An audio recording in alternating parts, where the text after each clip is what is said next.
Imam, ẹ lè bá wa ṣí mic, ẹ ṣé Imam. Ẹ káalẹ́, ẹ kúṣẹ́ o,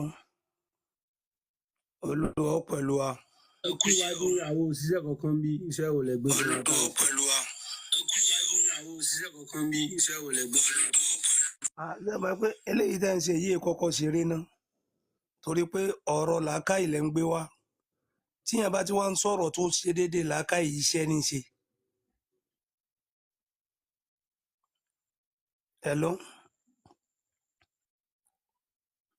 Hello? Tí ọ̀rọ̀ tíyẹn bá ti ń sọ ẹni tí ó gbé ọ̀rọ̀ kalẹ̀ sẹ́mọ̀ pé ìròrí ni. Ẹni tí ò bá wá lè rorí kò lè sọ̀rọ̀. Gbogbo ẹni tí ò bá ti wá mọ irírò tí máa ń sọ̀rọ̀ sẹ́mọ̀ pé wọ́n sọ pé kò mọ ti ń ṣe. Ìyẹn tó fa tí mo fi kọ́kọ́ kí yín pé ẹ kú iṣẹ́ nìyẹn. Hello? Àmútù fún yín ni à ń gbọ́ yín. Ok sir. MS ẹ lè bá wa gbé Kùránì yẹn sí ọ̀kálàwà ìbá wa gbé sí MS bá ti sùn. Ṣé rí àwọn ọ̀rọ̀ tí à ń sọ látẹ̀kan òní Imam, nísìsiyìí mo ń sí gbọ́ yín. Muslim ní yín ni. Sí Muslim ní yín àbí Christian? Àkànbí tún béèrè lọ́wọ́ Imam ṣe é wùsì. Wọ́n lè máa gbórúkọ ẹ̀. Ẹgbà ọ̀rọ̀ kan lẹ́sẹ̀ tó wá ń béèrè tí ń ṣe. Ẹ má bínú Imam, ẹ má bínú. Òun náà mo ti sáré sọ fún wọn. Imam, nǹkan tó ṣẹlẹ̀ ni pé nǹkan tá à ń sọ ní lórí ni ẹ bẹ́ẹ̀ ni bẹ́ẹ̀ ni mo ti mọ̀. Mo mọ̀ pé ẹrú Àràbù ni. So à ń sọ̀rọ̀ lórí Kùránì yìí. Quran 14:4. Okay. Surah Al-Ibrahim ẹ lè bá wa sọ sí ẹ ṣé. Bàbá bàbá ẹ káàbọ̀. Báwo ni ẹ̀kọ́ àtàrọ̀? Ẹ kúṣẹ́. Gẹ́gẹ́ bíi pé mo kàn ń wo kí ni mo wá gbọ́ prógámù yín sí mo wá farabalẹ̀ àti fẹ́ gbọ́. Torí pé ẹ̀kọ́ ìyẹn máa ń wá káàkiri ni. Ọ̀rọ̀ wo lẹ bá débẹ̀? Torí pé mo ní interest lórí ẹ̀ ló jẹ́ kí n dúró. Ok, ẹ ṣé Imam. Nǹkan tá à ń sọ ni pé a rí àyà yìí pé Allah ní òun ò ní rán òjíṣẹ́ kan sí ibì kan àyàfi ẹni tó ń sọ èdè wọn lòun máa rán sí wọn. So àwa fẹ́ kẹ́ bá wa tàn mọ́lẹ̀ sí gẹ́gẹ́ bí ṣe jẹ́ Imam tẹ nímọ̀ jù wá lọ́kẹ́lẹ̀ tó fún wa ní òye ẹ ṣé. Ẹ ṣeun gan. Ṣé rí gbólóhùn tí Ọlọ́run sọ tó fi ní òun ò rán òjíṣẹ́ kan ṣẹ́ sí àwọn ìjọ kan àyàfi pẹ̀lú èdè àwọn ìjọ rẹ̀. Ní tó fẹ́ jẹ́ ká mọ̀ ní wípé kò rọrùn ẹni tó jẹ́ Ìgbò ká ní kó wá àdírẹ́sì Yorùbá àbí ẹni tó jẹ́ Tápà lópin ìgbà tí èdè wa ò bá ti papọ̀ mọ́ra wa gbogbo ọ̀rọ̀ a lè ríra wa gbọ́yé a máa ṣàṣìgbọ́rọ̀ torí pé èdè tá a fi gbé ọ̀rọ̀ wa ó yàtọ̀ nísìnyí lápèjúwe mi ò gbé ìbò àwa rẹ ni tí ń ṣe ìbò sẹ́wọ̀n pé kódà bó ṣe pé ń sọ fún wọn pé ká ṣàánú mi ni ń ní bú mi ni àbí kí n náà fẹ́ ṣèkà fún mi torí pé mi ò gbọ́ ohun tí wọ́n ń sọ. Ok, mo wá débi tó ṣe pé ń sọ Yorùbá tó jẹ́ èdè abínibí wa yìí ẹni tí wọ́n bá sọ̀rọ̀ kò gbọ́ ohun tá à ń sọ báwa ṣèjọ sọ Yorùbá yìí òun wà láàrin wa òun náà ní láti máa wá intermediary torí pé kò mọ tí à ń sọ yóò wá káàkún pé bóyá fẹ́ ṣe jàǹbá fóun. Èdè tá a bá wá gbọ́n tá a bá jọ sọ láàrin ara wa èdè òun ni ó wàá mú ẹ̀kúnrẹ́rẹ́ àlàyé ọ̀rọ̀ wá sétí gbọ́ ẹni tí ń gbọ́ pé ok ìtẹ́ ń sọ rèé. Lápèjúwe mo fẹ́ júwe aṣọ funfun. So ṣé Imam ta ni Allah wá rán sí wa gẹ́gẹ́ bí àlàyé tẹ́ ṣe ń sìn pé Yíbò kò lè ṣàlàyé fún Yorùbá gẹ́gẹ́ bí ọ̀rọ̀ tẹ́ sọ ń sìn ta ni Allah wá rán sí wa àbí Allah wá ìfilé ṣì máa kẹ́ bá wọn sọ̀rọ̀ ẹ jọ̀ọ́. Ṣé rí Allah tó ránṣẹ́ ẹ rí i pé kálukú àárín yìí gẹ́gẹ́ bí ìbéèrè tẹ́ béèrè yìí ìbéèrè kan tó tóbi ni tó sì jásí pé ó jẹ́ ìbéèrè làákàyè. Ẹ rí i pé iṣẹ́ tí wọ́n rán ẹwùgbà tí a ti bẹ̀rẹ̀ tí a ti ń bá ayé bọ̀ wá táwa gan ètí dé wọ́n dákọ̀ ànábì Adam ànábì Nuh Ibrahim títí ó fi dérí Musa ó fi wá dérí Isa tó ń ṣe Jesus ó wá kó lórí ẹ̀ ó fi wá bọ́ sórí ànábì wa Muhammad ìgbà kíní yìí ìgbà ni ó dàbí ìgbà tí student lọ léèwé tí principal kan wá darí school tí principal míì tún jẹ tí principal míì tún jẹ mẹ́sẹ̀gì tí kálukú wọn mọ̀ pass fún wa àti gọ́ọ̀mẹ̀ntì tán bá ń bá ṣe nígbà náà ṣe mọ̀ pé ìní mẹ́sẹ̀gì tí wọ́n máa gbé wá fún wa. Imam. gọ́ọ̀mẹ̀ntì tí máa ń bẹ òfin gọ́ọ̀mẹ̀ntì. Ẹ jọ̀ọ́, ẹ ní láti wà more direct. Akọ̀bí yín question ni, èwo ni ànábì tọ́ wọn sí ilẹ̀ Yorùbá? Very simple question. Because tá bá bi yín nípa Saudi, ẹ ti sáré fún wa lánàbì. Because amọ̀bi tó ti wá. So èwo ló rán sílẹ̀ Yorùbá? Ẹ jọ̀ọ́, ẹ má ṣe dá wà. Ẹ jẹ́ á kọ́ sọ̀rọ̀ ni. It's giving people. Gbogbo àwọn prophets tán ránṣẹ́ wọn ò dákọ̀ ìlú kan fún wọn wọ́n rán wọn káàkiri ayé ni mẹ́sẹ̀gì wọn káàkiri ayé ni bẹ́ẹ̀ náà ṣe ń sọ̀rọ̀ tẹ́mi pẹ̀lú yín sọ̀rọ̀ yìí ṣe mọ̀ pé bí tá ti ń jọ ń rí wa. Èwo ló rán sí wa, ẹ jọ̀ọ́? ní lamẹ́ríkà wọ́n dẹ̀ ń gbọ́ yín láwọn ìlú míì káàkiri bó ṣe jẹ́nu bí ọ̀rọ̀ mẹ́sẹ̀gì tọ́lọ́run ráwọn prophets bá ṣe jẹ́nu. wọ́n gẹ́gẹ́ bí tí mo sọ tẹ́ni mò ń ṣe dáwà ibẹ̀ yẹn ni màá padà sí ìgbà tá à ń lò lọ mo ní tá a bá wò gbà tá a wà ní tí kálukú tẹ́ ẹ bí wà kalẹ̀ tí kẹ́kọ̀ọ́ bọ̀ wá ọ̀gá àgbà kọ́ ló kọ́ yín ibi tẹ́ ẹ ti ń gbà kẹ́kọ̀ọ́ ọ̀hún àti bẹ́ẹ̀ sì ń kọ́ ọ̀hún ìní ń bọ̀ ìgbà tá à ń lò lọ́wọ́ gẹ́gẹ́ bí generation ẹni tá à ń lò oúnjẹ tá Ànábì Muhammad ibi ibẹ̀hún ìní ọ̀rọ̀ wà láàrin ibẹ̀hún kó má di pé màá mọ ìyà káàkiri torí àkókò. Imam, Ànábì lànábì Ànábì Muhammad. Tẹ́ ẹ bá mọ̀, ẹ kúkú sọ pé mọ̀, kíní yẹn wà more respectable. Ok, tẹ́ bá bi mí ní questions tí mi bá mọ̀, máa ní ok, mi mọ̀, mi lè ṣàlàyé. Ẹ jọ̀ọ́, ìtẹ́ ń ṣe yìí, ẹ kàn you are saying a lot, but down question. Ṣé ẹ mọ̀ abẹ́ ẹ mọ̀? Ẹ já move on to the next topic. I don't like wasting time. Yóò ànábì Ọlọ́run rán ànábì kan sílẹ̀ Yorùbá gbogbo àwọn tá a bá gba mẹ́sẹ̀gì wọn tá a fi ń ṣe ń tà ń ṣe ìní àwọn tá à ń tẹ̀lé. Báwo lẹ ṣe gba tó bá jẹ́ bẹ́ẹ̀ bá wa mẹni tọ́lọ́run rán sí wa nílẹ̀ Yorùbá bẹ́ẹ̀ bá wa mẹni tọ́lọ́run rán sí wa nílẹ̀ Yorùbá tó fi sọ pé tọ ẹni yìí ni ẹ máa tẹ̀lé o ẹ jẹ́ kémi náà tún kẹ́kọ̀ọ́ látara yín lálẹ́ yìí. Imam, mo ń bi yín question, mo ní tí wọ́n bá rán ẹnìkankan sílẹ̀ Yorùbá, báwo la ṣe gba Islam? How did Islam enter Africa? Iṣẹ́ kọ́ mọ̀ pé ìbéèrè tẹ béèrè tẹ pé history tó gùn ni torí pé tá a bá fẹ́ sọ̀rọ̀ Islam ní Áfíríkà a máa sọ̀rọ̀ Usman a máa sọ̀rọ̀ Usman Dan Fodio. How did Islam enter? No, Africa ni mo ń bi in general o, not just one place. So ẹ já sọ̀rọ̀ Africa as a continent. Báwo ló ṣe débẹ̀? A máa sọ̀rọ̀ àwọn Àyúbí torí pé tó bá sọ pé Islam wọ Áfíríkà Islam tó wọ Áfíríkà kì í sàṣe pé bóyá Odùduwà ló gbé Islam wá Odùduwà ò gbé Islam wá tá a bá sì ń sọ̀rọ̀ torí pé èmi tẹ́ ń bá sọ̀rọ̀ tá a jọ ń sọ̀rọ̀ yìí tó jẹ́ kí n dáhùn sọ̀rọ̀ tẹ́ ń sọ yìí ni pé ọmọ Yorùbá aràn èlèmí náà ọmọ Yorùbá gidi ènìmí mi èyí sáwúsá mi èyí sì ṣe yíbò Yorùbá ni mí ìwà jẹ́ Yorùbá yẹn. Ṣé Yorùbá Arab ni ẹ kàn mọ̀ bó ṣe ń sọ Yorùbá ni but Arab nìyí because tí n bá wo ẹni sùúrù sà tí n bá wo ẹ̀sìn yín ẹ̀sìn Islam tẹ́ ń follow ó contradict ó olówó what's the word in Yorùbá ó contradict culture ni. ó tako àṣà àti ṣe Yorùbá.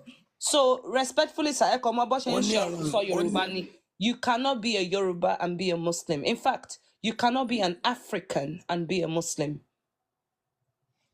Okay, maybe I'm from Paris or Saudi. You're from Saudi Arabia. Yeah, Anobi's cousin, but yeah, his cousin, Connie. Because of my religion. Yes, sir. So, Mama, being question any sùúrù. Padà síbi kankan mo ti ń lead conversation yẹn ní ìsìn ẹjọ́ sá because story lẹ́kan sọ fún wa látàárọ̀ is getting boring. Okay. Èyí tẹ́ nídìí àti kọ́kọ́ gbọ́ nìyẹn. ọyá mò ń gbàlàyé yín. Shengbami, right, next question. Kí ló ń pè, Salah Okay. tàbí Salah, whatever, you know, one of your 5 pillars of Islam, yeah, is your 5 obligatory prayers that you have to do every day. Okay. 5 prayers. Those 5 prayers, can I do it in Yoruba? No. Sherikpa, another contradiction here, Otako. Right, next. Tẹ́nìkan bá fẹ́, kí ló ń pè náà? Tẹ́nìkan bá fẹ́ to complete one of the 5 pillars of Islam, which is going to Hajj. Ṣé Yorùbá land yín, ṣáwọn Mùsùlùmí wá bẹ́ẹ̀ káwọn náà wá láòkúta kọ́ wá parade kìíní? Why is another man's land your holy land as a Yoruba man? Gẹ́gẹ́ bí Yorùbá, kí n kọ́kọ́ gbé níbi tẹ́ ti kọ́kọ́ béèrè ọ̀rọ̀ akírun tẹ́ sọ pé bóyá kíní ìgbà tó ṣe pé ńjọ́ tí ìrun dé ṣé wọ́n fẹ́ èdè Yorùbá gba ìrun wa ni wọn ò fi gbà wá. Ẹ sì jẹ́ kí kíní kan kọ́kọ́ lọ yí kálukú wa ká lọ mọ̀. Imam, I think for too much time. Bóyá ká gbẹ́ lómi tó lè sọ̀rọ̀, I'm tired. Olówó ikọ̀, I'm tired, take over. Nídìí àti gbàlàyé bẹ́ẹ̀ bá wá nídìí ẹ àti lè wá. tẹ́lómi bá fẹ́ gba mic Mr Champion bàbá Àkànbí Ẹ jẹ́ Afáṣọlá. bá the other Sheikh sọ̀rọ̀, So Sheikh ẹlòmí náà lè gba can mic. Sheikh, ẹ change wọn náà tó ń sọ náà ti tó. okay.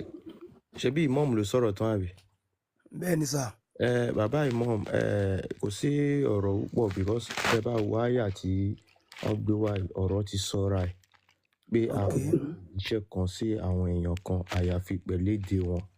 Tó tún pé tẹ́ bá dẹ̀ lọ wo tafsiri àyà yìí, Muhammad wọ́n rán sí ìlú Mẹ́kà ni. Àwọn ará Mẹ́kà wọ́n rán sí. Tẹ́ ẹ bá lọ tún lọ wo ìtorí màmá rí táwọn àfáà máa ní wọ́n rán sí gbogbo ayé. Gbogbo ayé tó ń sọ níbẹ̀, gbogbo ayé àwọn tó ń sọ èdè Árábù ni. Ṣé get? So kò sí nǹkan tó kan àwọn elédè míì pẹ̀lú. Tí ń túmọ̀ pé aya èdè tá à ń lò sọ ni. Èdè elédè ni. So Imam yìí Yorùbá ni wọ́n ẹ má bínú lóde bọ̀. Ṣé wọ́n mọ̀ pé gbogbo Muslim máa jóná? Imam ṣe mọ̀. Àmọ́ gbogbo Muslim kí ni ó fa tí wọ́n yìí jóná? Ẹ gbọ́ rí àbẹ́ ẹ gbọ́ rí. Mi ò gbọ́ rí, ó jẹ́ àkọ́kọ́ lẹ́nu títí yín. Àbọ̀ ẹni sọ má bẹ̀rẹ̀ bọ̀ nílé kí wọ́n máa sọ fún wa náà pé a máa kọ́kọ́ jóná aláàmáwá ìṣẹ̀ wa dá wa padà. Èyí tí wọ́n wí kọ́ ọ̀hún. Ẹ lọ wo Suratul Araf. Okay. Ìpín ẹ rí i pé ọ̀rọ̀ àlìkíyàmọ̀ tẹ́ sọ yìí mẹ́ta ni wọ́n pín sí. Okay. Àwọn kan ń bẹ tó ṣe pé wọ́n ń ṣe dáadáa tó bá di lálìkíyàmọ̀ kò sí pé bóyá wọ́n ń wọnú náà. Okay. Wọ́n wà lìjánà wọn. Àwọn tí wọ́n ṣe àìdá pọ́nbélé wọ́n wọnú náà. Àwọn kan wà ń bẹ wọ́n ó ṣe dáadáa lọ́tún wọ́n ṣàìdá lósì. Àwọn ìyẹn là á gbé wọn ságbede méjì, kò wọ àlìjánà kò wọ náà. Yóò fẹ́ lù wọ́n títí náà bá fẹ́ wá. Imam ó ti yóò yé fẹ́ mi lù so wọ́n. ẹni sọ Imam àwọn mùsùlùmí tí ò ní wá wọ náà yẹn ibo ló máa gbà kọjá ṣé wọ́n máa gba orí náà àbí. Ṣé àwọn tí ó wọ náà? Àwọn tí ò ní wọ náà yẹn àwọn mùsùlùmí tí ò ní wọ náà ṣé wọ́n máa gba orí náà kọjá. Ìkọ̀ọ̀kan láàyè títí ẹ̀.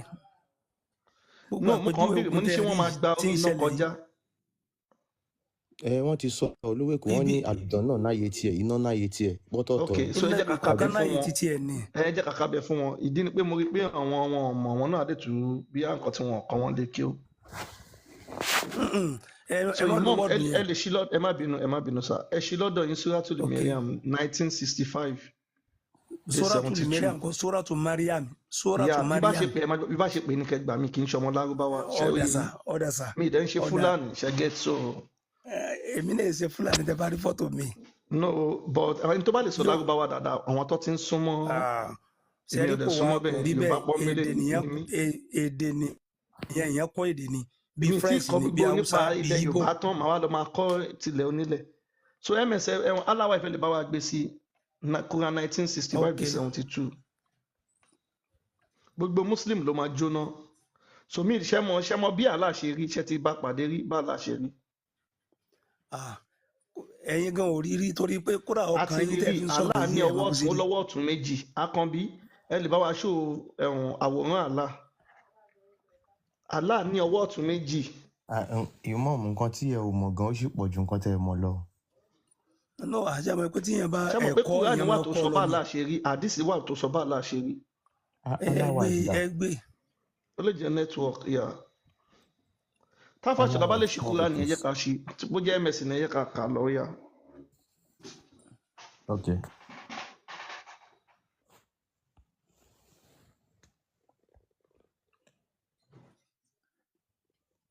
Ẹ máa gbọ́ wa o, Imam.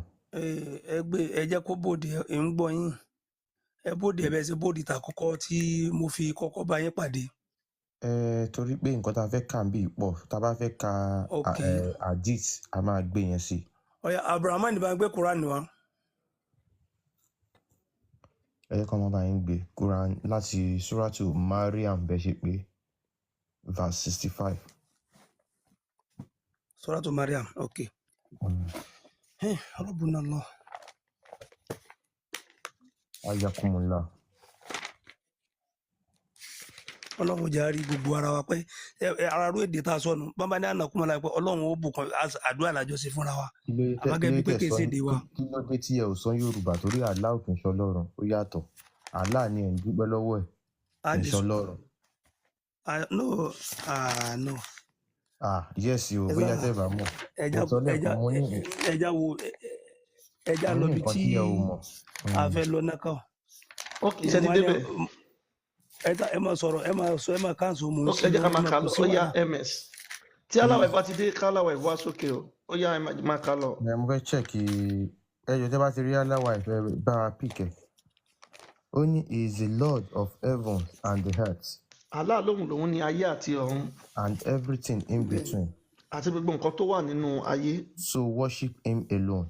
Allah ní kẹ́ ẹ sìn òun nìkan. And be steadfast in his worship.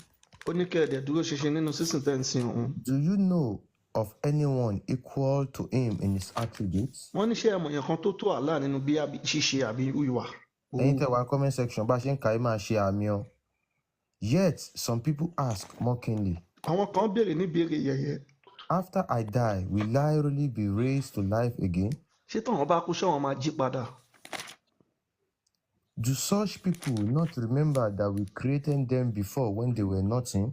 Ṣé irú àwọn èèyàn bẹ́ẹ̀ gbàgbé pé a dá wọn nígbà tí wọn jẹ́ nǹkan kan? By your Lord, O prophet, nípa Allah rẹ̀ ìwọ Muhammadu, we will surely gather them along with the devils. A máa kó gbogbo wọn jọ pẹ̀lú Sátánì. And then set them around hell on their knees. A máa dá wọn kúnlẹ̀ nínú iná. Then we will certainly begin by dragging out of every group.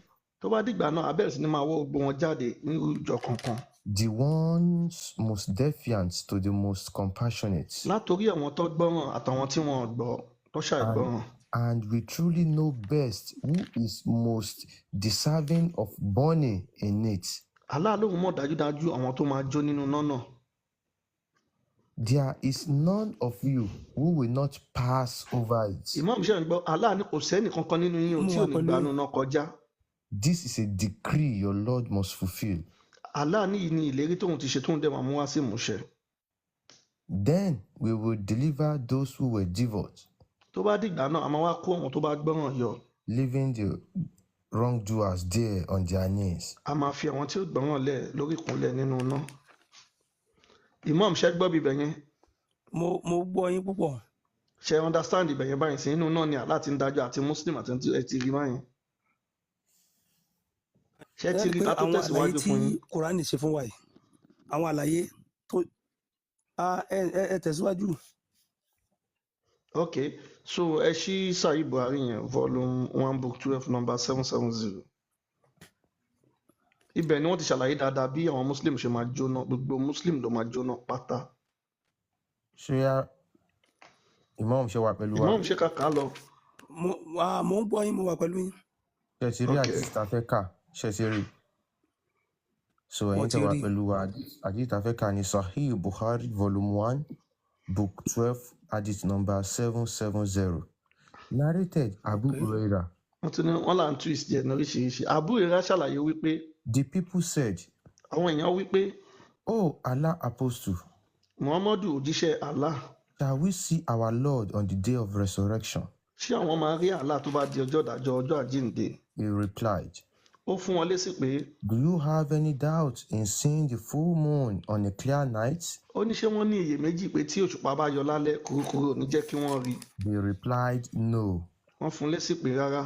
Oh, Allah Apostle, he said, Muhammadu òjíṣẹ́ Allah ó wí pé Do you have any doubt in seeing the sun when there are no clouds? ó ní ṣé wọ́n ní iyèméjì pé tí òun bá tún yọ kúrúkúrú ò ní jẹ́ kí wọ́n rí i.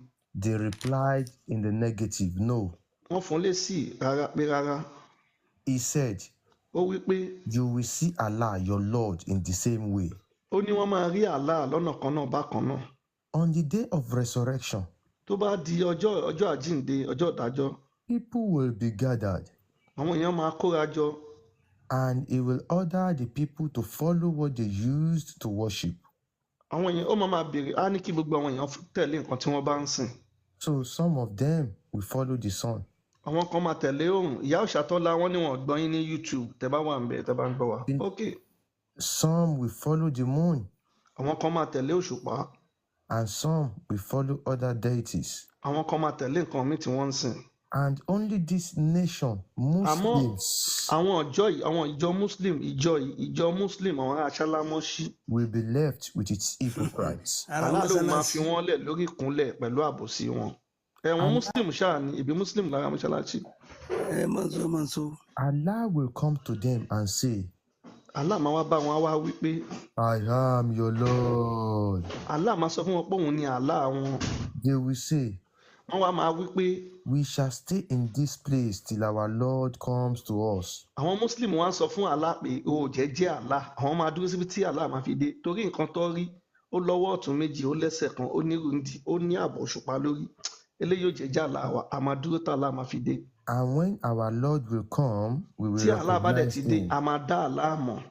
Then Allah will come to them again and say, Allah tún wá bá àwọn Muslim ẹ̀ dá mi mọ̀ ní mi làlá. I am your Lord. Èmi ní Allah ẹ̀ dá mi mọ̀ ní. They will say, Àwọn Muslim wá ń wí pé You are our Lord.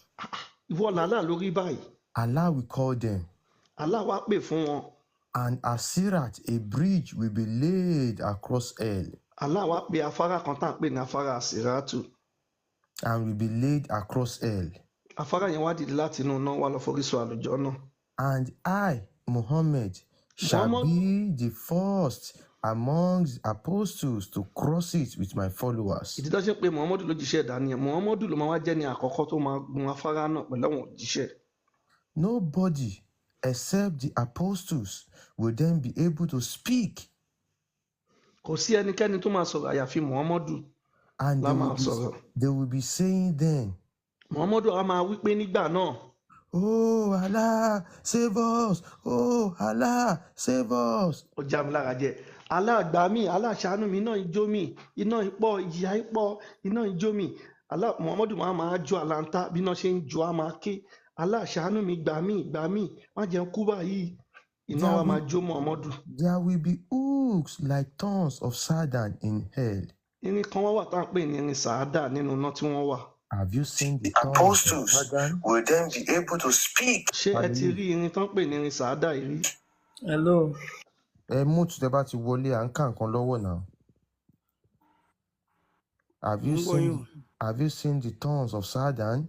Ṣé ẹ ti rí irin sàádà náà rí? The people said yes. Àwọn èèyàn ní bẹ́ẹ̀ ni. He said, Ó wí pé These hooks will be like thorns of sardine, wọ́n ní irin tán pè ní irin sàádà. but nobody except Allah knows their greatness in size. Kò sẹ́ni tó mọ bí irin yẹn ṣe tó bó ṣe nípọn tó àyàfi Allah ló mọ̀. And this will entangle the people according to their deeds. Ó já mi lára jẹ. Irin ni irin tó máa wọ ẹnu àwọn Muslim tó máa jáde ń dì wọ́n gẹ́gẹ́ bí ìwà wọn bá ṣe tó. Some of them will fall and stay in hell forever. Àwọn kan nínú wọn máa jábọ́ sínú iná wá wà mí títí ayérayé. Others will receive punishments, Àwọn kan máa gba ìjìyà. torn into small pieces, Orí wọn á fọ́ká síbẹ̀ á fọ́ sí and wẹ́wẹ́. will get out of hell. Wọ́n á wá jáde kúrò nínú iná. Till when Allah intends mercy on whomever He likes among the people of hell, Títí tí Allah fi máa ṣíjú àánú wò àwọn tó fẹ́ ṣíjú àánú wò nínú àwọn tó wà nínú iná yìí. He will order the angels Allah máa wá pàṣẹ ìmọ̀ọ́mọ̀ ẹ̀ máa bá a lọ. Allah máa wá pàṣẹ fún àwọn màláíkà to take out of hell pé kó mú wọn jáde kúrò nínú iná. those who worship none but Him alone, àwọn tí wọn ò sìn nǹkan míì tó jẹ́ pé Allah nìkan ni wọ́n ń sìn He will order the angels á wá pàṣẹ fáwọn màláíkà to take out of hell kó mú wọn jáde kúrò nínú iná. those who worship none but Allah alone. ṣé ẹ gbọ́ àwọn tí wọn ò sìn nǹkan míì tó jẹ́ pé Allah nìkan ni wọ́n ń sìn àwọn wo nìyẹn àwọn muslim àwọn ará mọ́ṣáláṣí ṣálámọ́ṣí The angels will take them out màláíkà máa wá máa mú wọn jáde kúrò nínú iná by recognizing them from the traces of prostrations. nípa àmì dúdú wájú orí wọn bó ṣe ń forí balẹ̀ fún Allah. For Allah has forbidden the hellfire to eat away those traces, Allah lóhun ti ṣe iná ní èèwọ̀ kò gbọdọ̀ jóbi iwájú dúdú orí àwọn muslim tí wọ́n fi ń so kírun. they will come out of the fire. àwọn muslim á wá jáde kúrò nínú iná. It will eat away from the whole of human body, ó já mi lára jẹ iná máa ti jó gbogbo àwọn muslim á ti jó gbogbo ẹran ara wọn except the marks of prostrations. àyàfi àmì dúdú wájú orí wọn nìkan ni náà ò ní jó.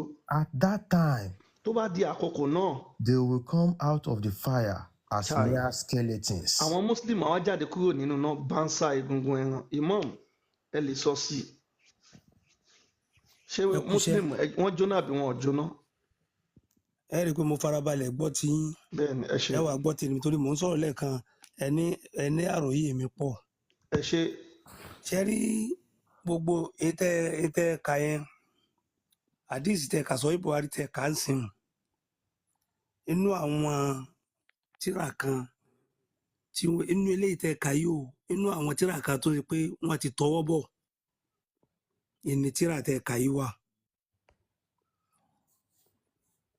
ẹni nìyẹn ẹlẹ́kejì ẹni pé ọ̀rọ̀ iná pé kálukú ó wọná kálukú ó jóná ọ̀rọ̀ tó ń sọ yìí wọ́n ń sọ̀rọ̀ ọjọ́ ìgbéra kíámà ni ọjọ́ ìdájọ́ kì í sọ Yorùbá ọjọ́ ìdájọ́ ọjọ́ àgbéǹde ọ̀rọ̀ ọjọ́ àgbéǹde táwọn ń sọ yìí kò sí bí kálukú dàbí ìgbà tẹ kó àwọn ọmọ ìjọ tó dé mò ń sọ lẹ́ẹ̀kan ìyá tó ń sọ̀rọ̀ ó dá mi lákẹ́ mò ń sọ lẹ́ẹ̀kan mú ní ọjọ́ àgbéǹde yìí mo tún wá fẹ́ ṣàpèjúwe yìí gẹ́gẹ́ bí òbí tó bímọ tó pọ̀ àbí ọ̀gá tó ń jẹ́ olùkọ́ nílé ẹ̀kọ́ ẹ kó àwọn ọmọ yẹn jáde táwọn ọmọ bá ṣẹ̀tẹ̀ ní ẹ fẹ́ bá wọn wí àtẹni tí ó gbọ́n tẹ̀ ń wí àtẹni tí ò gbọ́n tẹ̀ ń wí gbogbo wọn ẹ kó wọn sójú kan ẹ máa wá ṣẹ̀ṣà wọn kúrò lára ara wọn díẹ̀díẹ̀ àwọn tí wọn ò gbọ́n tẹ̀ ń wí sẹ kó wọn máa dọ́jì sẹ́yìn àwọn tó ń gbọ́n tí ẹ̀ ń wí àwọn lẹ́wàá máa ní láti sọ pé ká kúrò lára àwọn tó ṣẹ́kù níbi ń jẹ́ pé tó bá kó gbogbo kálukú jọ lọ́jọ́ tẹ́yìn ò mọ̀ tẹ́mi ní ò mọ̀ tó bá kó wa jọ sẹ́yìn pé bẹ́yìn ṣe ń sọ̀rọ̀ yìí tẹ́mi ń sọ̀rọ̀ yìí níbo ni ó jẹ́ ààyè kálukú kò sẹ́ni tó ti lè mọ̀ ilẹ̀ nìkan ò gbọ́dọ̀ fi bú ẹnìkan bẹ́ẹ̀ ṣe wà tẹ́ ń sọ̀rọ̀ yìí ìyẹn gbọ́dọ̀ bú yín ìyẹn gbọ́dọ̀ takò yín ẹ gbọ́dọ̀ bú mi àájọ máa mú ẹ̀kọ́ wá fúnra wa ni níta bá wá rí tó kù díẹ̀ káàtó ìyẹn ó dì mú ìmọ̀ ìyẹn ò kí ń dàgbà ju mímọ̀ lọ torí pé ìmọ̀ yóò imam ẹ má kọ́ ni bínú ẹ mọ̀ pé láti ìbẹ̀rẹ̀ a béèrè lọ́wọ́ yín pé ṣé gbogbo muslim máa jóná ẹ ló ti pé ọ̀tọ̀ọ̀tọ̀ ní ààyè wọn so ìgbà táwọn ẹ má bínú bàtà bẹ́ẹ̀ wà ni kà á fún yín pé àwọn muslim máa jóná wọ́n máa kó egungun nísìnyí ẹ̀sẹ̀ tí wọ́n á ń sọ fún wa lẹ́tí wọ́n fẹ́ mú lọ́jíìkì mi wá bọ́dẹ́ tó bẹ̀rẹ̀ ẹni wọ́n ti mi tọwọ́ ò mú bọ ìwé lọ́jìkì wá yìí mi ò ẹ yí má bínú ẹ má bínú ẹ má bínú ẹni wọ́n tọwọ́ bọ̀ ìwé yìí níta ló tọwọ́ bọ̀ ẹ má bínú àwa fẹ́ mọ̀ àwọn tí wọ́n rí ẹ̀dítì ẹ̀ ni àwọn olórí ẹ̀dí tiẹ̀ àyè mọ ṣàbẹ̀ pé eléyìí tẹ̀yìn ká yìí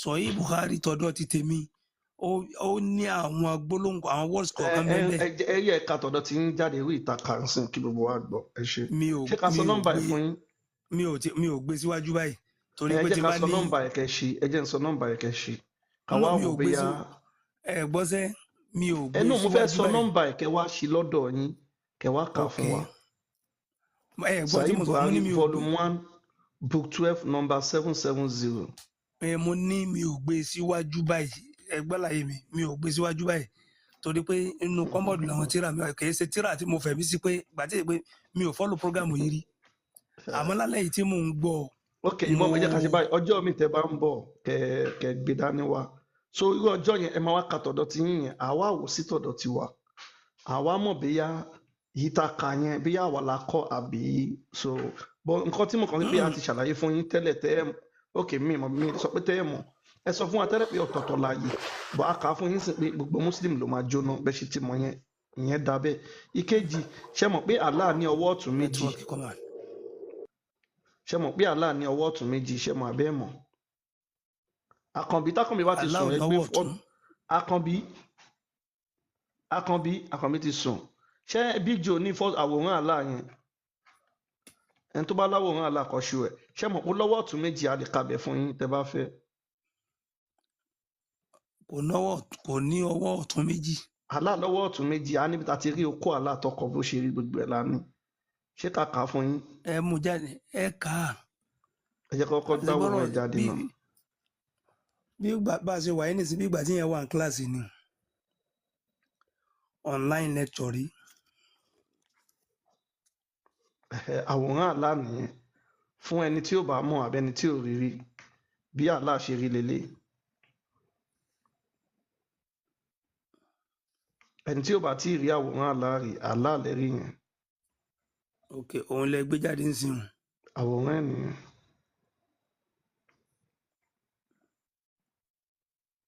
So ó yẹ jẹ́ ká ka ibi tí wọ́n ti júwe bí ọwọ́ Allah ṣe rí òun dẹ̀ lọ́wọ́ mú ẹ gbé dání yẹn. Ó yá ms ẹ kàwé lọ ẹ Ok, bùwé jẹ. tí ń túmọ̀ yìí pé Ẹ jẹ́ ká Allah kà á bímọ. sẹ́ ó bímọ mẹ́ta ẹ jẹ́ ká tiẹ̀ kọ́kọ́ ka ilé ìtasọ fún yín náà. Ok, Ẹ jẹ́ ká kà á fún yín náà. A ti fi àwòrán Allah hàn yín afátúfẹ́ kà á nínú eléyìí tá a ìjáde. fẹ́ kà yìí ni Sunnah an-Nasa'i 5379. Ìwé tá a fẹ́ kà ló ń pè ní Sunan Nisai 5379. Sunani Nisai. Ìyá Yeah, bẹ́ẹ̀ ni the tá a bá ṣe prophet pé ẹ bá said, wa gbà á bẹ́ẹ̀.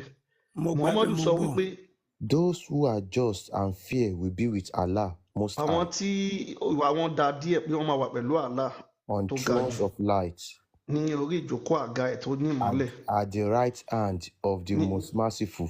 ní apá ọ̀tún Allah tó jẹ́ òun ló láàánú jù.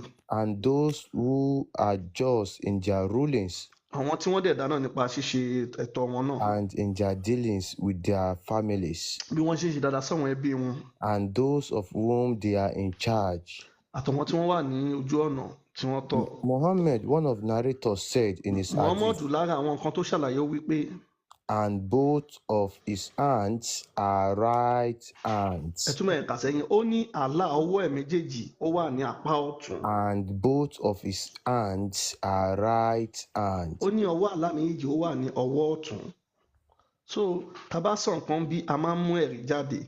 So gbogbo bá Allah ṣe rí àti mọ̀ àti ráwòrán Allah àti mo bá ti yanjú yẹn fún yín Imam. So tẹ bá fẹ́ kàwé yẹn náà ẹ lè kà látọ̀dọ̀ Ẹ kú Sunan iṣẹ́. Nisai 5379. Tán bá ní epo ní tán bá ní ó ní apá ọ̀tún. Ìtàn Bẹ́ẹ̀ gbà lérò méjì ní tí ó Kùránì sọ lọ́wọ́ ni pé méjì. mo ti gbọ́ yín ẹ Ṣé gbọ́ mo ti bá yín tèmi. gbọ́ rí ẹ tún fẹ́ fi kún sí ẹ fẹ́ bá wọn fi kún nǹkan tẹ́ gbọ́ rí àfa. Mo fẹ́ ṣàlàyé tí ò yé Bọ̀ tẹ́ ẹ ẹ̀ ń gbọ́ sọ rí yìí nǹkan tẹ́ sọ̀rọ̀ tí bá ò béèrè clear. ẹni ẹ gbọ́ rí ó kéré ẹ Ẹ ṣàlàyé. ẹ pé kò nọ́wọ́ ọ̀tún méjì. Èyí tí ń sọ fún yín ni pé tá a bá ń sọ̀rọ̀ èyí tí Kùránì wí fún yín ni pé àṣẹ́hábù yemin wọn àṣẹ́hábù shimal. Ìtumọ̀ rẹ̀ ni pé tó bá di ọjọ́ tá a máa sọjọ́ àwọn kan ó máa lọ nílé apá ọ̀tún. That is àwọn tí ń lọ sálì jẹ́ náà Wọ́n ti sọ nìyẹn. yẹn lókè tẹ́ bá ń kà lókè ìgbà tó wá dé sàlẹ̀ wọ́n wá ní ọwọ́ Allah mo ti gbọ́ méjèèjì ó kẹjẹ pamọ́ ẹ. abẹ́ ẹ tán bá ní ọwọ́ Allah méjì tán bá ní ó ní ọwọ́ ṣé àwọn tá a ní wọ́n wọ̀ náà yìí apá òsì ní iná wà ṣé ọwọ́ méjì ni ó máa ọwọ́ méjì ń túmọ̀ pé ọwọ́ mẹ́ta ló nínú ọwọ́ ọ̀tún ó ní méjì ọwọ́ òsì wá jẹ́ yọkan ẹ ṣe sùúrù ẹ gbọ́ mo fa ẹ̀yin ni ẹ fọ́ gbọ́ ti tèmi ṣé mo farabalẹ̀ mo gbọ́ ohun tẹ́ ń wí mo farabalẹ̀ mo gbọ́ ohun tẹ́ ń wí ẹ rí i pé ọ̀rọ̀ tẹ́ ẹ ṣe ń sọ ń sìn fọ́tò tẹ kọ́ lọ gbé wá tẹ ní fọ́tò Allah nìyẹn àti ìgbà tí ẹ kọ́kọ́ ń ka Sahih Bukhari pẹ̀lú pé ànábì ọlọ́run yóò wá jáde yóò ṣe kinní kan wọ́n wà ní ọlọ́run ní ọlọ́run kọ́ yìí yóò yọ bí òun ní lọ́dọ̀ àwọn mùsùlùmí òun náà ń pè ní Masihu Dajjal ẹ rí i pé wọ́n sọ̀rọ̀ kan pé Jesus ó padà wá ẹni fọ́tò tẹ gbé jáde yìí Ṣẹ̀tánì ẹni tí ó wà ń gbà náà tí ó máa dàbí èṣù tí ń dà lúrú nígbà náà ó bínú kò nìyẹn. séṣù ń bẹ ẹ má fèṣù sí ẹ ọkọ dáhùn padà. Ìrọ́pọ̀ So ẹgbọ́n tí mo ẹ sọ dá padà ẹgbọ́n ẹ tí má mo fi sọ kò séṣù nu Kùránì yín. ìrọ́pọ̀ So ẹni sùn kò séṣù nu Kùránì and again ẹni sùn rẹ̀ wò bíbá á bèrè ẹni lọ́wọ́ tí yín ń tẹ́lẹ̀ sọ̀rọ̀ fi ṣé ẹni Allah tí ń ní sọ̀rọ̀ ọwọ́. lábẹ́lẹ̀ pé irọ́pọ̀ yẹn Ẹ má bínú ẹ ọ̀rọ̀ má tí ò bínú dá Imam ló ń sọ ẹ má yẹn bínú Imam ẹ má èmi bínú Imam ẹ má bínú èmi ti bèrè lọ́wọ́ yín tẹ́lẹ̀ ṣé Allah lọ́wọ́ ẹ ló ti àwa mú jáde fún yín sí pé ọwọ́ àlá méjèèjì ọwọ́ ọ̀tún ló wà a dẹ̀ tún gbé fún yín ẹ wá ní dàjà lélẹ̀ báyìí lẹ́yìn ṣe mọ̀ pé dàjà lélẹ̀ a tún fi fọ́tò ẹ̀ a tún fi wọ̀nyí táwọn ọmọ ẹ̀ gbé dání. àwọn ọmọ ẹ̀ tún sọ̀rọ̀ ọmọ ẹ̀ ló gbé dání yìí ọ̀gá o. àwa sọ ìmọ̀ọ́mù kan pé ti máa sọ ní pé ẹ ṣèwádìí dáadáa lórí ẹ kẹ́yìn náà ọlọ́run ò ṣèwádìí sí bímọ èèbọ̀ ọlọ́run bá ní ṣe Ìmọ̀ọ́mù. ọlọ́run wá jẹ́ Jesus tán sọ pé ọlọ́run bàbá ọlọ́run ọmọ ọlọ́run ẹ̀mí àwọn ò sọ Ìmọ̀ọ́mù. Jesus ń bí pẹ̀lú yín àlá là ń sọ mò ń ìmọ̀ọ́mù sọ̀rọ̀ ni ìmọ̀ọ́mù ẹ lọ bímọ. ẹ má wọrí ẹ lọ ẹ ṣèwádìí ọjọ́ mi ìjọba ti padà wá ẹ gbé àdìsí dání àtọ̀wọ̀n òwe yẹn àlejò sọ̀rọ̀